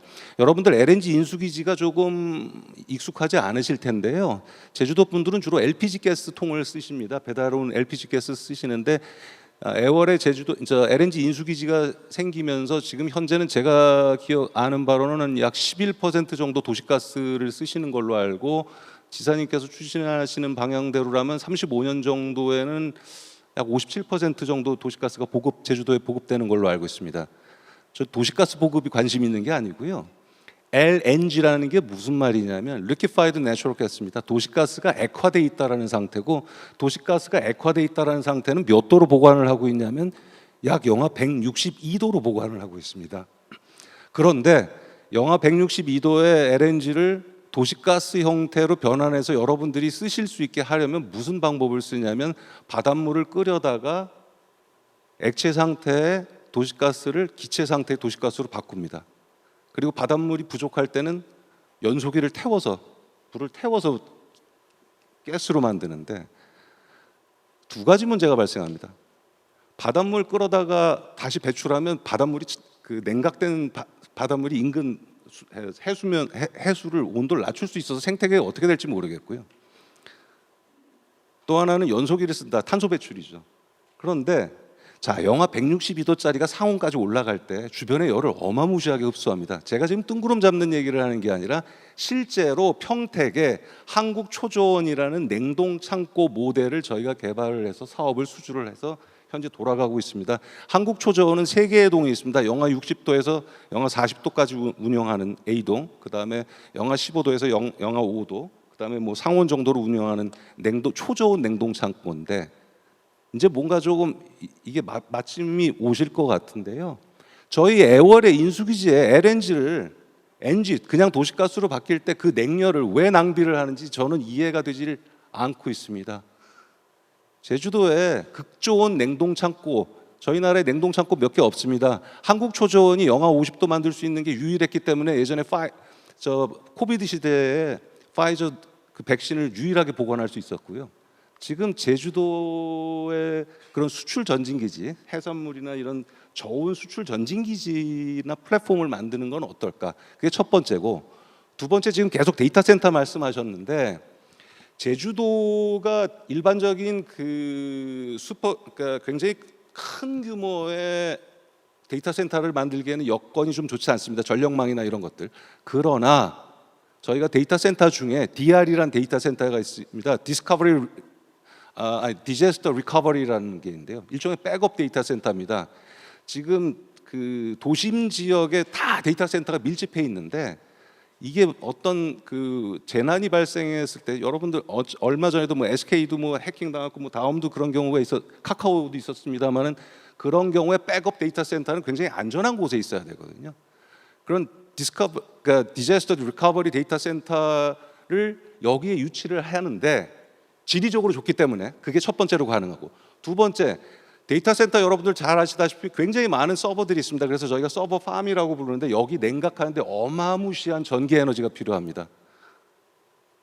자, 냉열, 애월에 있는 LNG 인수기지에 있는 냉열을 활용을 한다면 데이터 센터 전기를 거의 0%까지 쓰지 않아도 될 수 있는 수준입니다. 그래서 제가 뭐 여러 가지 좀 고민들 많이 해서 별도로 나중에 뭐 기회가 된다면 도지사님께 보고를 좀 드리겠는데, 요새 K-팝, 뭐 K-컬처 이런 거 많이 하는데 저는 J로 시작하는 것들을 좀 주장하고 싶습니다. 그래서 J 에코 클라우드 밸리, 에코 클라우드 밸리라는 건 뭐냐면 에코 프렌들리, 친환경적인 데이터 센터 클라우드 밸리 계곡을 만들자. 그래서 앞에 J자를 붙이는 거죠. 그 다음에 뭐 J 넷제로 데이터 허브 이런 부분들 해서 저희는 제주도 나름의 J 브랜드를 세워서 제주도가 가진 강점들, 뭐 이미 그 도지사님께서 수소 경제 활성화 계획이나 육성 계획 통해서 이제 앞으로 수소 경제로 가시는 것들은 쭉 진행을 하실 텐데 저는 그래서 그건 걱정하지 않고요. 오다가 계속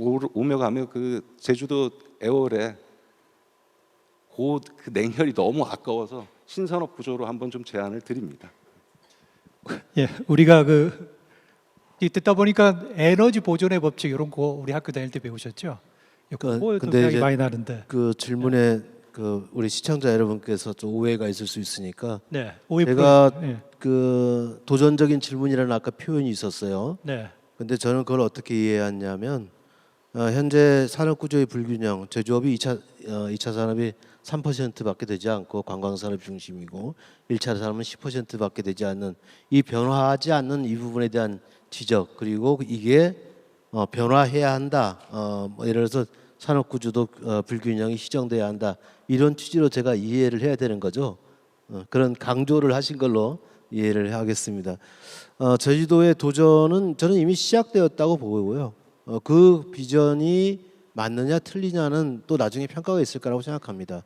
그런데 에너지 대전환 정책과 AI 디지털 대전환 정책을 통해서 산업적 구조의 변화를 시동을 걸었다. 이렇게 이해를 해주셨으면 좋겠고요. 이제 그 성과가 저는 서서히 나타나고 있다고 보여지고, 그게 우주 산업을 비롯한 그린수소 생산과 산업화에 있어서도 그렇고, 또 이제 앞으로 우리가 도입해야 될 UEM도 마찬가지라고 생각합니다. 그리고 에너지 대전환 같은 경우에는 우리가 대규모 해상 풍력에 대한 이제 공모 사업도 지금 진행을 하고 있기 때문에 2035년까지 제시하고 있는 이런 담대한 계획들이 실현될 수 있도록 어떻게 분위기를 마련해 줄 것인가, 이런 부분에 좀 더 같이 의견을 모아주셨으면 좋겠다는 말씀을 드리고요. 또 하나 아까 말씀해 주신 제2 에코밸리라든가 그리고 지금 그 열 에너지를 활용하는 문제에 대해서는 특히 데이터 센터는 저 좋은 대안이 된다고 생각합니다. 다만 그쪽 인근 항해, 애월 항해에 대한 부지 문제가 지금 제한적으로 지금 있기 때문에 부지 문제를 어떤 방식으로 확보하면서 그와 관련된 시설들을 확충할 것인지에 대한 고민이 있습니다. 한번 나중에 좀 더 구체적인 방안을 같이 협의했으면 좋겠습니다. 예, 이제 저희는 이제 시설을 우주로 한번 돌려보겠습니다. 우주 산업 프로젝트가 이제 한참 진행 중인데요. 어디까지 진행이 됐고 또 어떻게 진행이 될 것인지 이 구상을 한번 여쭤보도록 하겠습니다. 한화 시스템의 우주사업부 송선찬 사업부장님께 여쭤보겠습니다. 제주 우주산업 발전을 위해 노력하고 있는 하나 시스템에서 우주 사업을 맡고 있는 송성철입니다. 반갑습니다.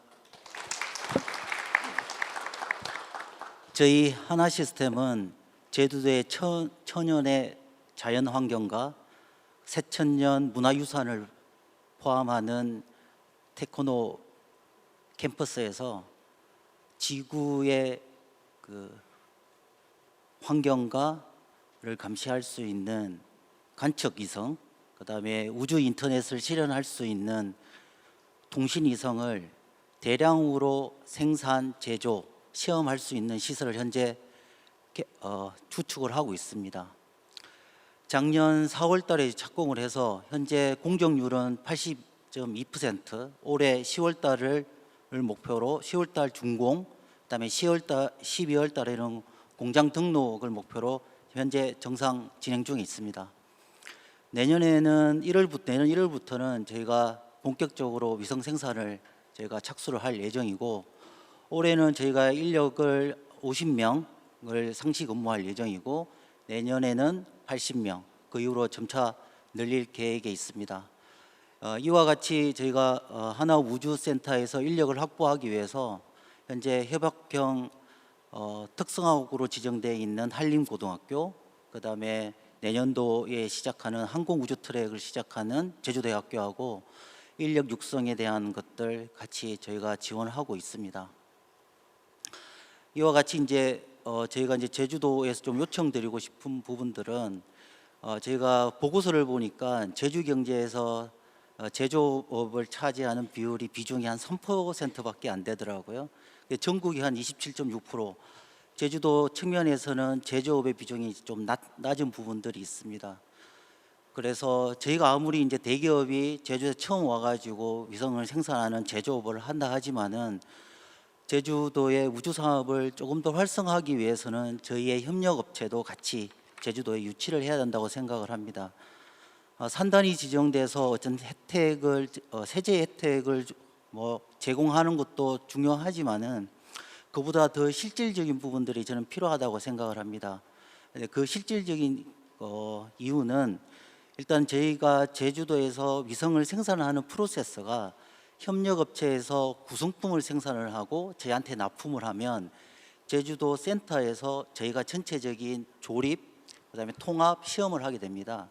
그런데 제주도에 협력업체가 들어오면 거기에서는 우주환경 시험을 해야 되는데 그 부분들은 제주도에 시설, 설비가 없으면 다시 대전이라든지 진주로 또 나가야 되는 부분들이 있습니다. 이런 부분들을 제주도 산단에서 우주환경 시험을 할 수 있는 시설과 설비를 구축해 주신다면 아마 저희 협력업체를 유치하는 데 큰 도움이 될 걸로 보여집니다. 그다음에 이제 두 번째 좀 요청드리고 싶은 거는 전체적인 우주 사업에서의 5개의 밸류 체인이 있습니다. 제조는 저희 하나 시스템이 담당을 하면 되고, 그다음에 위성 운영은 국가 위성 통합 센터가 있습니다. 그다음에 나머지 남아 있는 부분들이 아까 말씀해 주신 것 중에 정부에서는 현재 위성 활용 클러스터를 추가 지정하려고 합니다. 이 부분들은 위성에서 영상이 내려오면 그거를 영상을 분석하는 그 산업들이 완전 활성화될 걸로 보여집니다. 이 부분들은 기본적으로 AI가 기본적으로 돼야 되고, 이걸 하기 위해서는 또 데이터 센터가 구축돼야 됩니다. 이와 같이 AI를 기반으로 하는 영상 분석이 어떤 활성화가 되는데, 남아 있는 두 부분들이 뭐냐면 발사 서비스와 연계한 관광 산업이 좀 필요합니다. 현재 저희가 위성 센터에서 1년에 생산할 수 있는 위성 물량이 30에서 40대 정도입니다. 그거는 국내 물량이고요. 그런데 저희의 캐파는 한 100대 정도를 생산을 할 수가 있거든요. 나머지 60대는 어디에서 해야 되냐? 사실은 해외에서 저희가 위성 생산을 위탁으로 한다든지 수출을 해야 되는데, 현재 그 부분에서 경쟁력을 가지려고 그러면 하나우주센터에서 위탁 생산을 해서 바로 제주도 아파에서 발사하고 그 발사하는 장면을 관광으로 연계시켜야 되는 부분들이 필요하다고 생각을 합니다. 그런 부분에 대해서는 발사 인프라부터 발사 관련된 관람대, 그다음에 발사 통제, 그리고 관련돼 있는 박물관, 요거 같이 연계돼 있는 산업들이 같이 좀 고려가 돼야 전체적인 제주도의 산업, 그다음에 제조업이 발전될 수 있을 거로 판단되고 있습니다. 네, 말씀 감사합니다. 지사님 바로 답변하시겠습니까? 네, 바로 해야죠.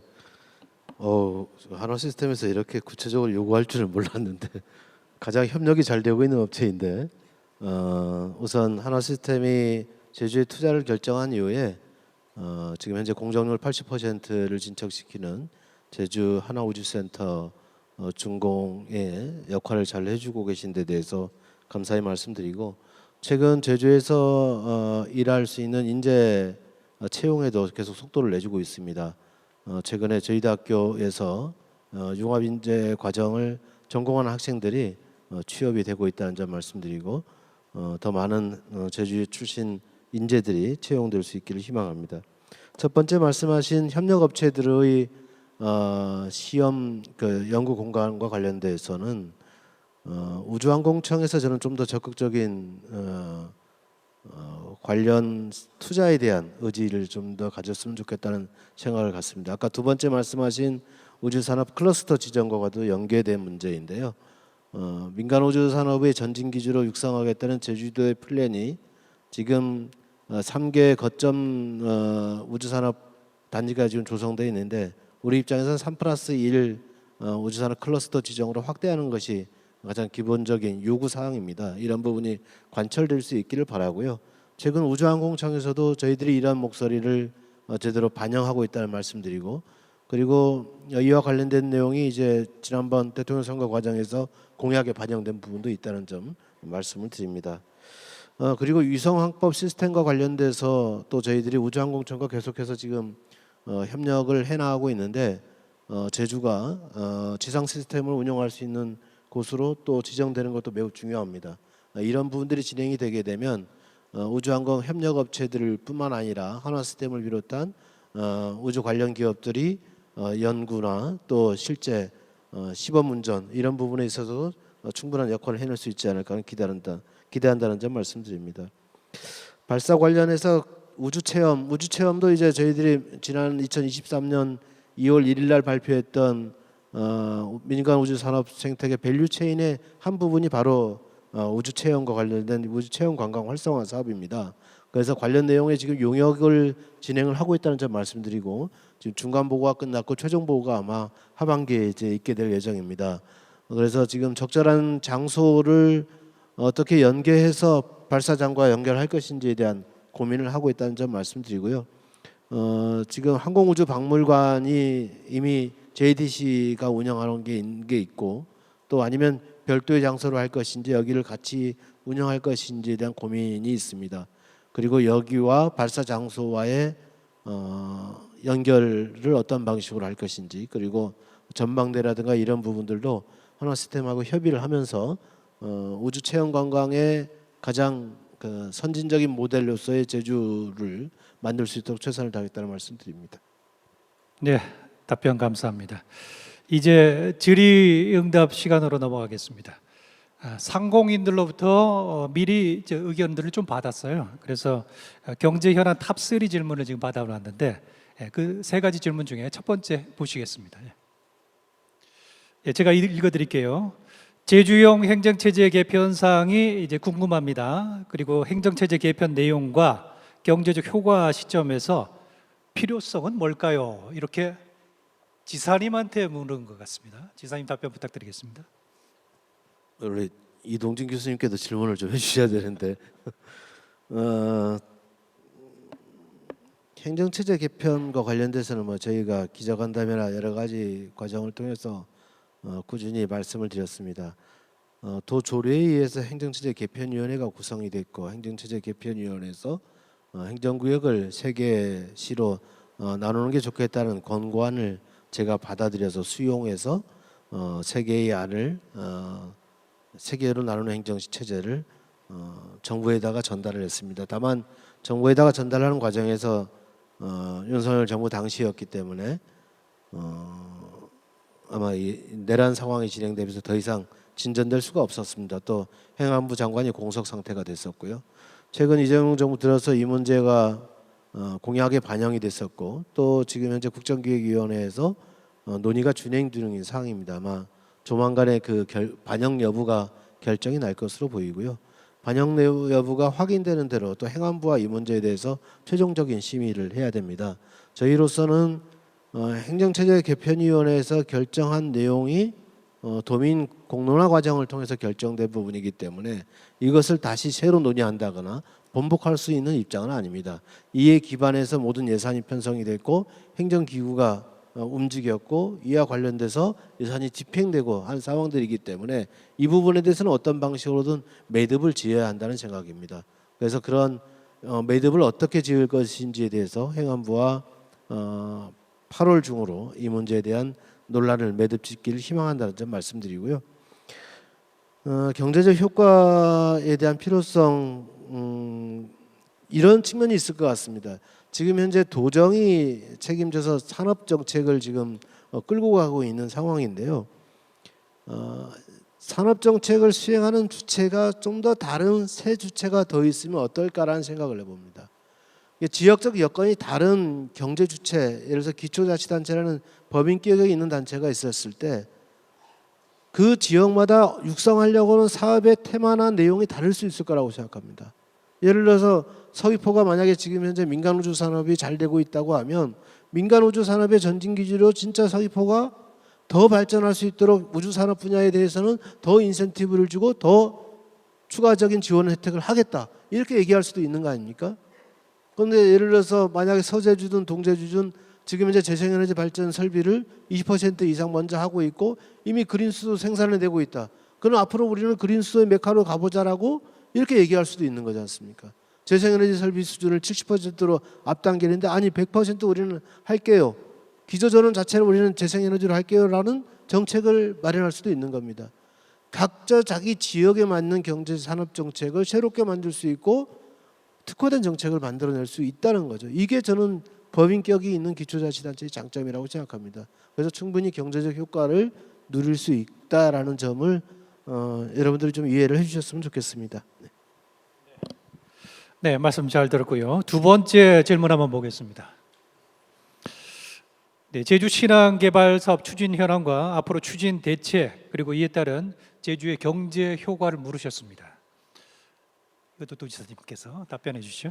거의 청문회 수준으로 지금 질문이 오고 가고 있습니다. 당초에 해양수산부가 그 제주 신항만 개발 사업의 기본 계획을 고시할 때 3조 원짜리로 이제 고시를 한 적이 있습니다. 거기에는 크루즈 터미널 이게 선성만 확보하는 것을 기본으로 돼 있었고요. 그런데 제가 취임하면서 이 문제에 대해서 강력하게 문제 제기를 했습니다. 크루즈 선성만을 확보하는 것은 제주도민에게 큰 영향이 없다. 왜냐하면 외국 관광객을 태우고 와서 잠깐 기항했다가 지금 가는 건데 여기서 무슨 물류의 문제가 새로 생기고 새로운 부가가치가 생출되기는 어렵다라고 생각했습니다.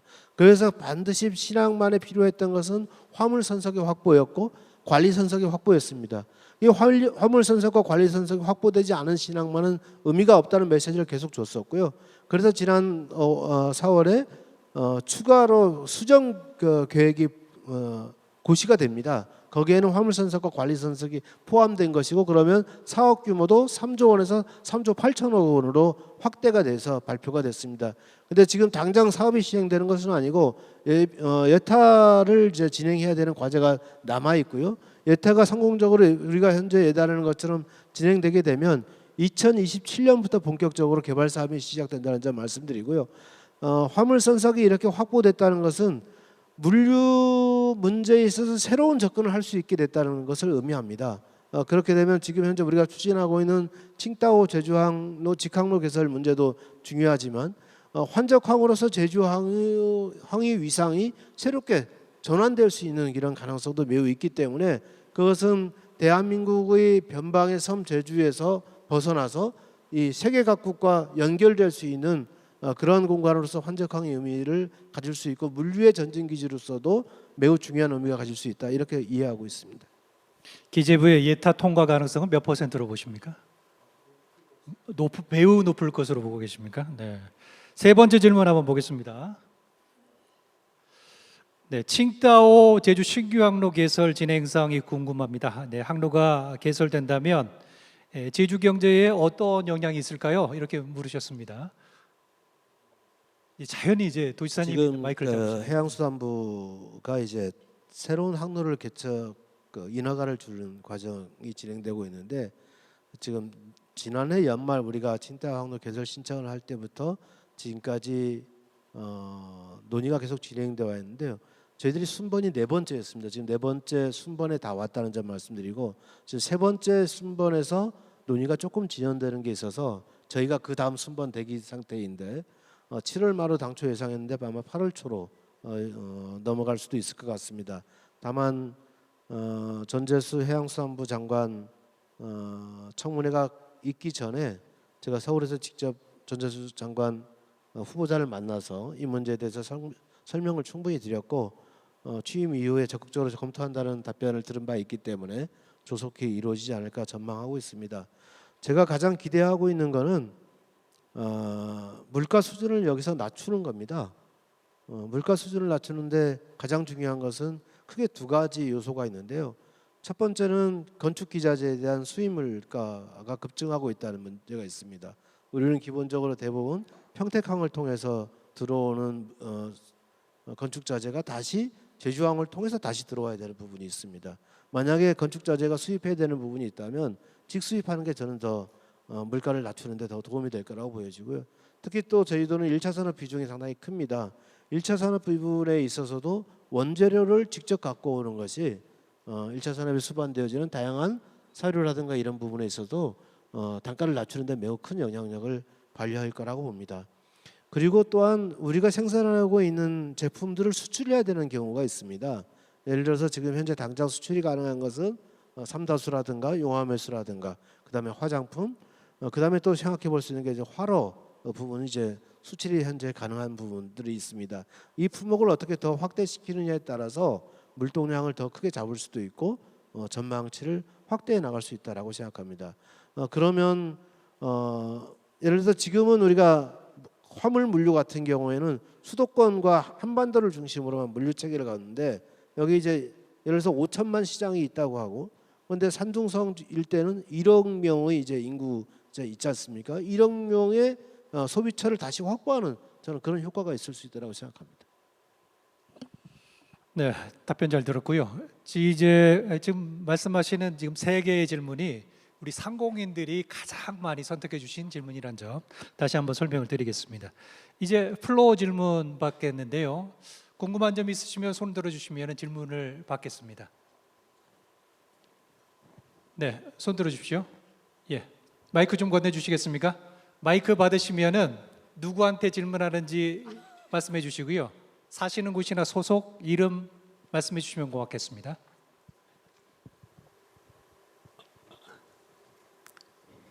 예, 반갑습니다. 제주농단협 정책부회장 김효준입니다. 이동훈 부사장님이라고 해야 되나요? 예, 관광 관련된 발표를 아까 잘 들었는데요. 저희가 좀 이제 농업에서 좀 보는 부분으로 해서 아까는 문화관광 콘텐츠 중심으로 아까 제안을 이제 제주도 관광을 이렇게 제안해 주셨는데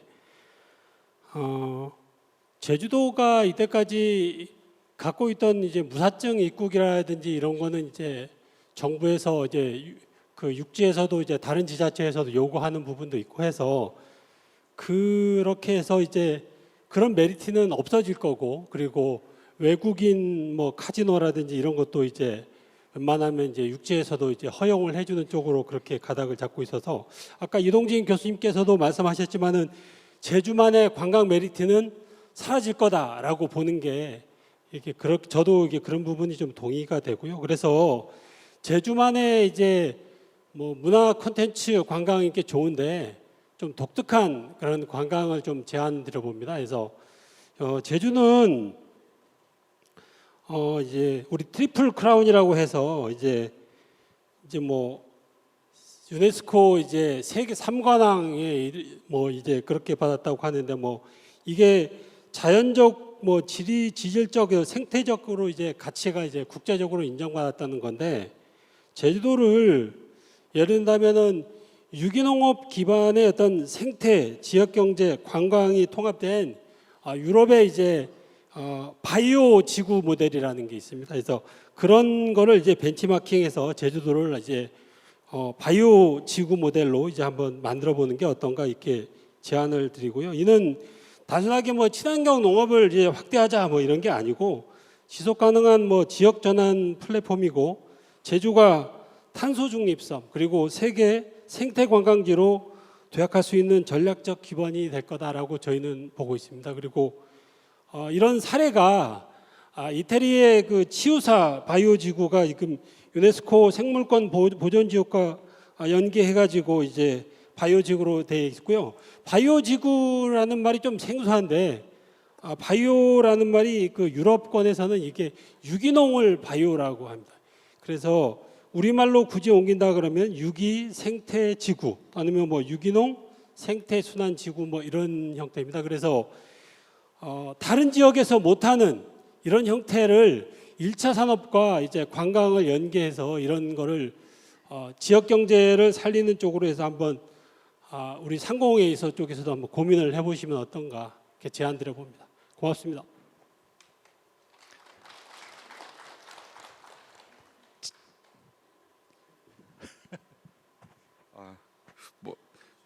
답변 예, 좀 알겠습니다. 짧게 해주시고요. 저희들한테 남은 시간이 한 3분 네네. 정도밖에 없습니다. 예. 아까 뭐 제주만의 어떤 관광 콘텐츠 경쟁력 말씀하셨는데 저는 여전히 사실 제주의 어떤 자산 제주다움을 재해석해서 글로벌 경쟁력 있는 콘텐츠를 만들 수 있다고 생각을 하고요. 다만 저는 한 두 가지 정도를 조금 생각해봤습니다.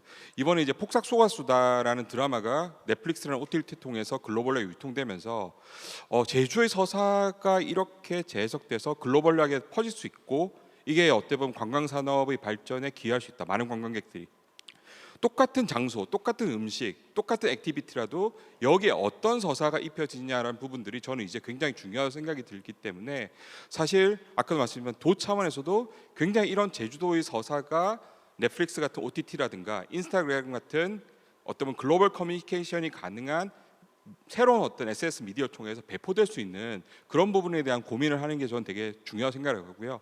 두 번째는 저는 그 제주다움과 제주의 자산 자체를 해석하는 부분에 있어서 조금 더 글로벌한 감각이 필요하지 않을까 생각이 듭니다. 그래서 요즘 제가 이제 해외 쪽 프로젝트를 많이 할 때 글로벌라이징 더 로컬이라는 이야기를 많이 하거든요. 그러니까 로컬을 너무 로컬스럽게 해석하지 말고 실제로 어떻게 보면 외부에 있는 많은 다양한 어떤 글로벌 건축가라든가 글로벌 아티스트와 콜라보하면서 사실은 이제 저는 그 새로운 것들을 만들 수 있다고 생각합니다. 단적으로 이번에 지금 넷플릭스에서 인기가 있는 K-팝 데몬 헌터스라는 사실은 이제 그 애니메이션이 큰 인기를 끌고 있는데 아시겠지만 그게 사실 한국 자본, 한국 제작자가 만든 게 아닙니다.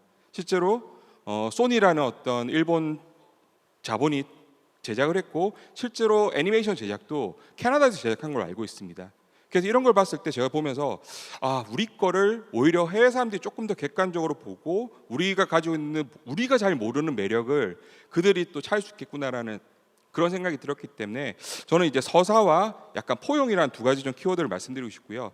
아까 이제 농업 말씀하셔서 저기 추가적으로 한 의견을 드리면 저도 이제 갔던 일본의 가하바 마을이라는 있습니다. 거기가 이제 일본 지역 마을 기업의 1등하는 데고 인구는 3,500명 정도밖에 안 되는데 사실 이런 혁신적인 어떤 비즈니스 모델을 도입을 해서 1년에 250만 명이 방문을 하는 굉장히 어떻게 보면 1차, 2차, 3차 산업이 통합된 사실 6차 산업단지로서 큰 인기를 갖고 있습니다.